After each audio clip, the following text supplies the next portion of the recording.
மரம் மற்றும் மாணவன். ஒரு கிராமத்தில் ரவி என்ற சிறுவன் வாழ்ந்து வந்தான். அவன் வீட்டருகே ஒரு பெரிய பழமரம் இருந்தது. ரவி சிறியவனாக இருந்தபோது அந்த மரம் அவனுடன் தினமும் விளையாடியது.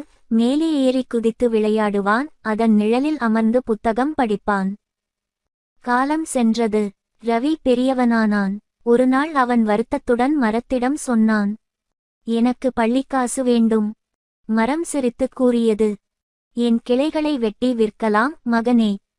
ரவி அப்படியே செய்து பணம் வாங்கி சென்றான். மரம் காய்ந்தது, ஆனால் மகிழ்ந்தது, ரவி நலமாக இருந்ததால். பல வருடங்கள் கழித்து ரவி மீண்டும் வந்தான். எனக்கு வீடு கட்ட பணம் வேண்டும் என்றான்.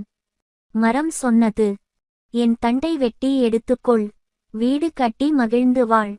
ரவி எடுத்துக்கொண்டு சென்றான். மரம் ஓரிடம் நின்ற கரைகளற்ற கொம்பாக மாறிவிட்டது.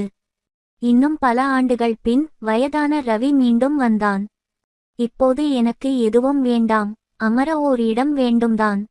மரம் மெதுவாகச் சொன்னது, என்னிடம் இப்போது பழமும் கிளைகளும் இல்லை. பயனில்லாத ஓர் தண்டு தான் நான். ஆனால் அமர வேண்டுமெனில் என் மேல் அமரலாம் மகனே. ரவி அமைதியாக அமர்ந்தான். மரம் அந்த நாளும் மகிழ்ந்தது.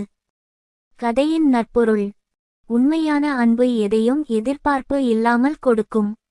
பெற்றோர்கள் மரம் போன்றவர்கள், நமக்காக அனைத்தையும் அர்ப்பணிக்கிறார்கள். நாமோ அவர்களை புரிந்து கொள்ளாமல் பல நேரம் பயன்படுத்திக் கொள்கிறோம்.